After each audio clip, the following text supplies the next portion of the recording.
ଗାଲେ ଟେଷ୍ଟରେ ଭାରତର ବଡ଼ ବିଜୟ, ଶ୍ରୀଲଙ୍କାକୁ 165 ରନରେ ହରାଇଲା ଟିମ୍ ଇଣ୍ଡିଆ। କମାଲ କଲେ ମାନବ ସୁତାର। ତେବେ ସୂଚନା ଅନୁସାରେ ନିଜର ସ୍ପିନରମାନଙ୍କ ଘାତକ ବୋଲିଂ ବଳରେ ଭାରତ ଗାଲେ ଟେଷ୍ଟର ଅନ୍ତିମ ଦିବସରେ ଆୟୋଜକ ଶ୍ରୀଲଙ୍କାକୁ 165 ରନରେ ପରାସ୍ତ କରିଛି। ଏହି ବିଜୟ ସହ ଭାରତ 2 ମ୍ୟାଚ୍ ବିଶିଷ୍ଟ ଟେଷ୍ଟ ସିରିଜରେ 1-0ରେ ଆଗୁଆ ରହିଛି। ବିଜୟ ପାଇଁ 372 ରନର ଲକ୍ଷ୍ୟ ପିଛା କରୁଥିବା ଶ୍ରୀଲଙ୍କା ଦଳ ଦ୍ୱିତୀୟ ଇନିଂସରେ ମାତ୍ର 206 ରନରେ ଅଲ୍ ଆଉଟ୍ ହୋଇଯାଇଥିଲା। ମ୍ୟାଚର ପ୍ରଥମ ଇନିଂସରେ 4ଟି ଏବଂ ଦ୍ୱିତୀୟ ଇନିଂସରେ 6ଟି ୱିକେଟ୍ ଅକ୍ତିଆର କରି ମୋଟ 10ଟି ୱିକେଟ୍ ନେଇଥିବା ଭାରତୀୟ spinner Manav Suthar player of the match ବିବେଚିତ ହୋଇଛନ୍ତି।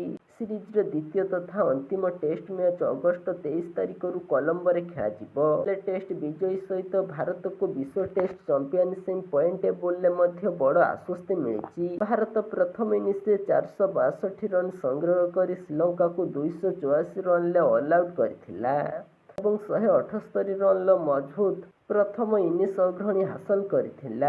ଭାରତ ନିଜର ଦ୍ୱିତୀୟ ଇନିଂସରେ 193 ରନ୍ କରି ଶ୍ରୀଲଙ୍କା ସମ୍ମୁଖରେ 372 ରନରେ ବିଜୟ ଲକ୍ଷ୍ୟ ଧାର୍ଯ୍ୟ କରିଥିଲା। ଶ୍ରୀଲଙ୍କା ପାଇଁ ପ୍ରଥମ ଇନିଂସରେ ଶତକ ହାସଲ କରିଥିବା ସୋନାଲ ଦିନୁସା ଦ୍ୱିତୀୟ ଇନିଂସରେ ମଧ୍ୟ ଚମତ୍କାର ବୋଲିଂ କରି 84 ରନ୍ ସଂଗ୍ରହ କରିଥିଲା। ଶ୍ରୀଲଙ୍କା ଶେଷ ଦିନ ସକାଳେ 4 ୱିକେଟ୍ ବିନିମୟରେ 84 ରନ୍ରୁ ଖେଳ ଆରମ୍ଭ କରିଥିଲା।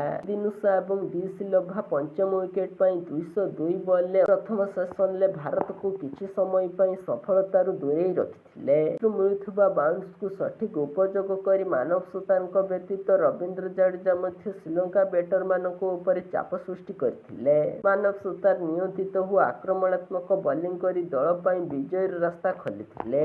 ଅନ୍ୟପକ୍ଷରେ ବାମହାତି ରିଷ୍ଟ ସ୍ପିନର କୁଲଦୀପ ଯାଦବ ଏହି ମ୍ୟାଚରେ ବିଶେଷ ପ୍ରଭାବ ପକାଇ ପାରିନଥିବାରୁ ସେ ଆଗାମୀ ମ୍ୟାଚରେ ନିଜ ପ୍ରଦର୍ଶନରେ ସୁଧାର ଆଣିବାକୁ ଚେଷ୍ଟା କରିବେ।